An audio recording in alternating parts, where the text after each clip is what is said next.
You've been told crossed arms mean defensive, touching your face means lying, and power poses change your hormones.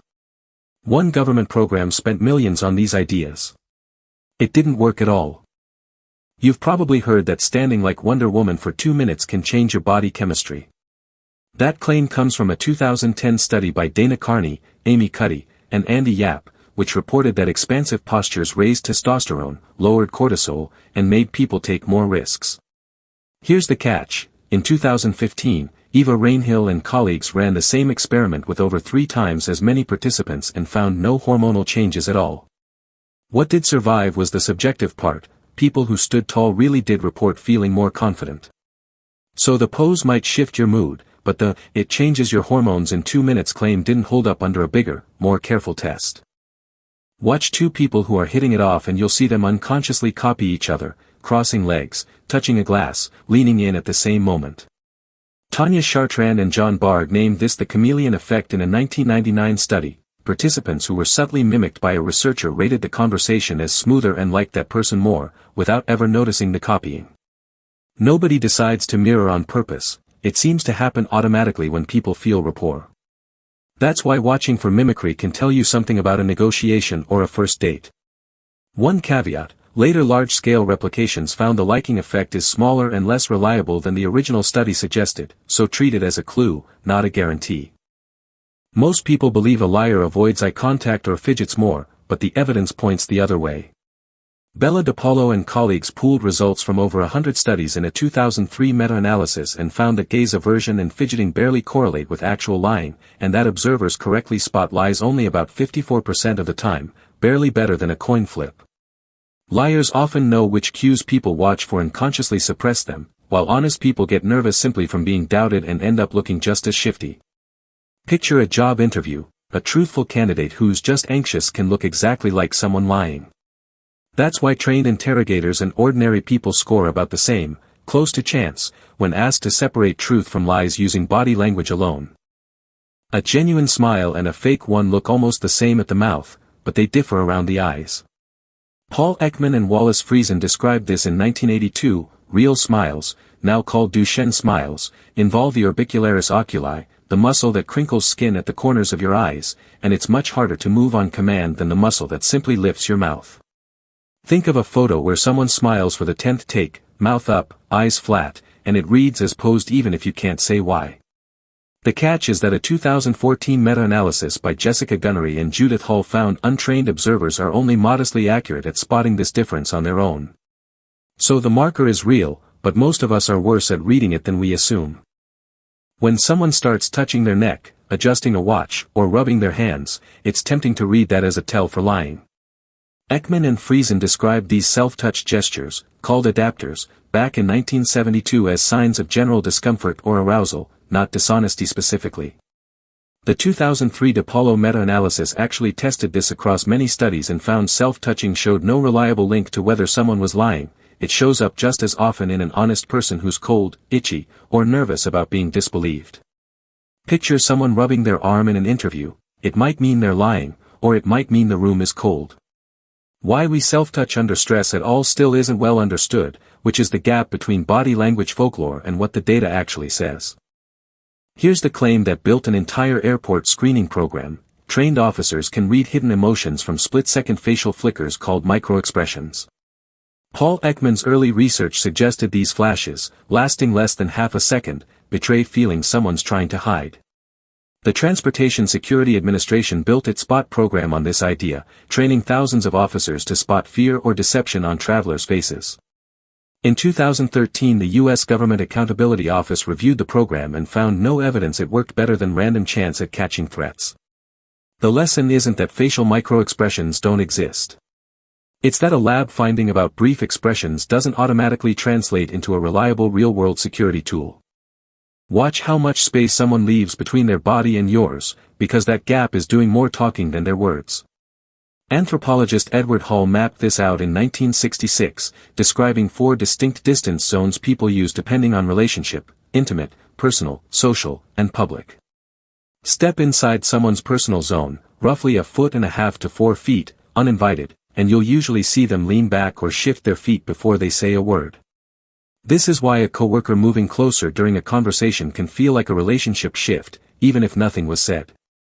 Hall's zones came from careful observation rather than controlled experiments, so treat them as a descriptive map of behavior, not a strict psychological law.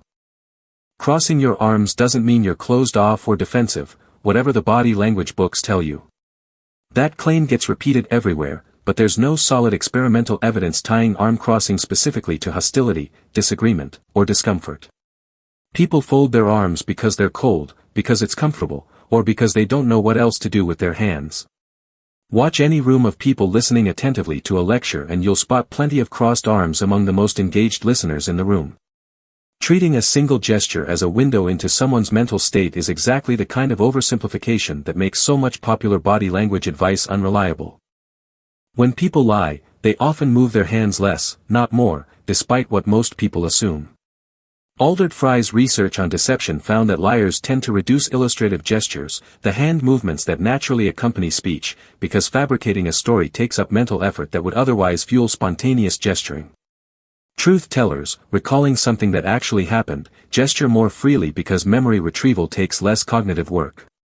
Watch a suspect interview and you might expect wild gesturing from someone lying, but it's often the opposite, stillness under the strain of invention.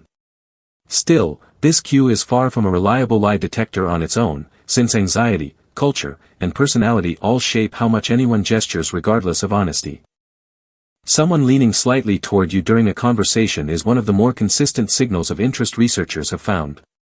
Albert Mehrabian's work on nonverbal immediacy in the late 1960s described a cluster of behaviors, forward lean, closer distance, more direct body orientation, that track how much a person likes the topic or the person they're talking to.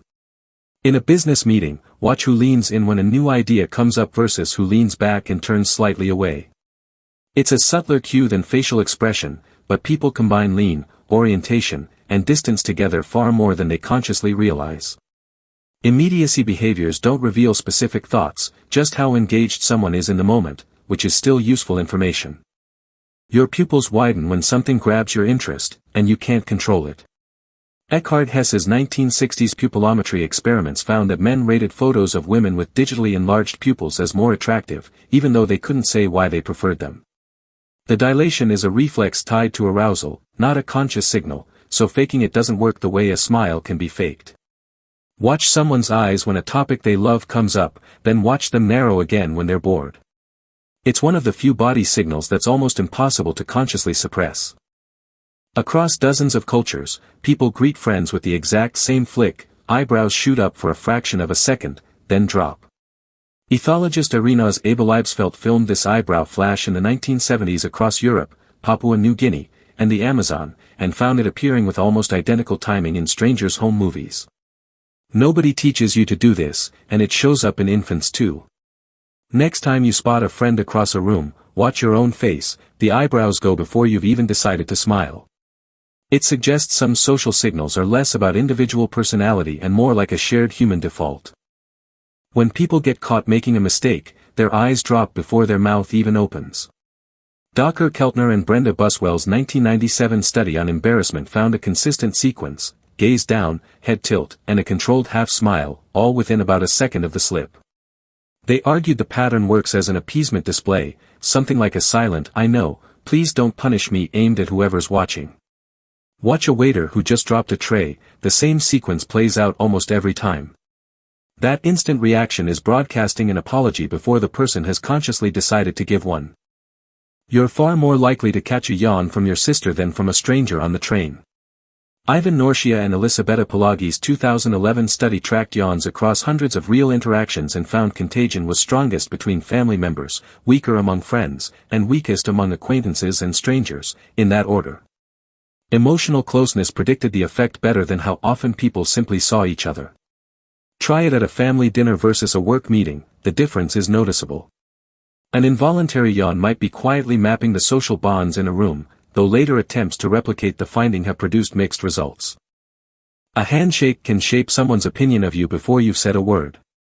William Chaplin and colleagues' 2000 study had trained coders rate handshakes on firmness, duration, and eye contact during mock interviews, and found firmer handshakes were linked to more favorable first impressions and higher ratings of extroversion. The effect held for both men and women, though the size of it was modest, not dramatic.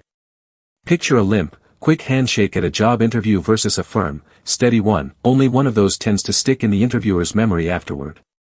A 2-second gesture is already doing some of the work your resume is supposed to do. 10 seconds of silent video can tell you more than a full conversation. In a 1993 study, Nalini Ambady and Robert Rosenthal had judges watch 30-second clips of college instructors teaching, sound off, then rate warmth and confidence. Those snap judgments predicted the instructor's end-of-semester evaluations from real students months later. Nobody could point to one gesture doing the work, it was posture, pacing, and expression blending together fast. Later attempts to repeat this in other settings found the effect real but smaller than the original numbers suggested. People size you up almost instantly, and that first impression sticks harder than it should. A server touching your hand for less than 2 seconds can change how much money you leave behind. In 1984, April Krusko and Thomas Wetzel had waitresses briefly touch customers' hands or shoulders while returning change, with a no-touch condition as control. The touched customers left noticeably bigger tips, even though almost none of them consciously noticed the contact happening. It's a 2-second brush, not a handshake, timed for when your attention is on the receipt. Later attempts to repeat this across different restaurants and cultures got mixed results, and sometimes the tip bump vanished entirely. Still, it shows how much weight your brain puts on physical contact you don't even remember. Watch two people talk with the sound off, and you can often tell who's actually connecting without hearing a word. Frank Bernieri's 1988 study had raters watch silent footage of tutors and students, judging how in sync their movements were, head tilts, gestures, and weight shifts lining up almost like a dance. Those synchrony scores tracked closely with how much rapport the pairs reported feeling afterward. Decades later, Fabian Ramsier and Wolfgang Chacher found something similar in therapy sessions, where clients whose movements synced with their therapists reported better outcomes. Nobody has nailed down why bodies fall into step this way, but the rhythm between two people leaks information their words never do. If someone next to you glances left, your eyes will drift left too, and you can't really stop it. Chris Friesen and Alan Kingstone showed this in 1998. Participants watched a face on a screen whose eyes flicked to one side, and reaction times to a target on that same side got faster, even when the eye direction had nothing to do with where the target would appear and even when people were told to ignore it. Think about scanning a crowded room and noticing everyone's eyes drift toward the door before you've registered why. This gaze-following effect has been replicated many times across ages and cultures. Someone's eyes hand you information their mouth is still deciding whether to share. Watch someone across a bar touch their hair, adjust a sleeve, or glance away and back, and you're watching an old courtship script play out. Carl Grammer and colleagues filmed men and women interacting in a singles bar for a 1998 study and counted small grooming and self-touch gestures, hair flips, clothing smoothing, brief eye contact breaks. Women who used more of these signals were approached by more men over the course of the evening, and the men rated as most interested upped their own gesture rate too. Nobody has mapped out exactly why grooming reads as invitation, and the study was small and hard to repeat outside a bar. It still suggests your hands might be flirting before you've decided to. Here's something salespeople use without ever reading the paper: if you nod while someone talks, you end up agreeing with them more. Wells and Petty had people wear headphones and move their heads up and down or side to side, supposedly to test the equipment. The vertical nodders rated the message on the tape more favorably than the horizontal shakers, even though everyone heard the exact same words. Brynall and Petty later found the movement doesn't make the argument sound better, it makes you more confident in your own reaction to it.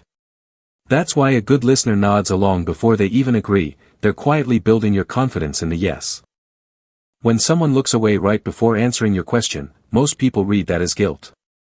Doherty, Snedden and Phelps asked children easy and hard questions and filmed where their eyes went. Gaze aversion shot up specifically on the harder questions, not on the ones where a kid might have reason to lie. The likely explanation is unglamorous but real: holding eye contact takes processing power, and looking away frees up capacity for the actual thinking. So the job candidate who glances at the ceiling before answering isn't hiding something, they're doing mental long division. Reading that pause as deception gets the interpretation exactly backwards. For 30 years, psychology classes taught that holding a pen in your teeth, which forces your face into a smile, makes cartoons seem funnier. Strack, Martin, and Stepper reported exactly that in 1988, and it became one of the most cited findings in the field. Then in 2016, Wagenmakers led 17 labs through an exact replication with more than double the original sample size, and the effect disappeared. The original idea was that flexing the smiling muscles feeds back to the brain and nudges your mood, but that mechanism was only ever inferred from the result, never directly confirmed. It's a reminder that a famous finding repeated in textbooks isn't the same as one that actually held up. Open any pop body language guide and you'll find the steeple, fingertips pressed together, held up like a little church roof, supposedly broadcasting quiet confidence. It shows up in interrogation manuals and negotiation seminars as a reliable tell for authority. But nobody has actually run a controlled study measuring whether steepling changes how competent or trustworthy someone looks to an observer. The claim traces back to popular nonverbal communication books, not peer-reviewed research, and no mechanism for why finger position would signal confidence has ever been tested. It's a good example of how a specific, confident-sounding detail can spread through training seminars for decades without a single experiment behind it. Stand close to a stranger and watch what their eyes do, they'll usually look at you less, not more. Argyle and Dean proposed that people manage a kind of comfort budget between eye contact and physical distance, an idea they called equilibrium theory. Push the distance down and gaze tends to drop to compensate, step back, and eye contact often creeps back up. It's why strangers packed into an elevator stare at the floor numbers instead of each other, the closeness alone has already hit their intimacy limit. Later studies found the effect isn't as automatic or universal as the original theory claimed, but the basic trade-off between space and gaze shows up often enough to shape how a conversation feels. Congenitally blind athletes throw their arms up and tilt their chin back in victory, the exact same pose as sighted athletes, even though they've never once seen anyone else do it. Jessica Tracy and David Matsumoto filmed judo competitors at the 2004 Olympics and Paralympics and found blind and sighted winners displayed identical chest-out, arms-raised pride postures. Losers showed the same slumped, shoulders-forward shame posture too, blind or not. That rules out learning by watching as the explanation. It suggests some emotional body language isn't copied from culture at all, it's wired in before anyone ever gets the chance to teach it to you.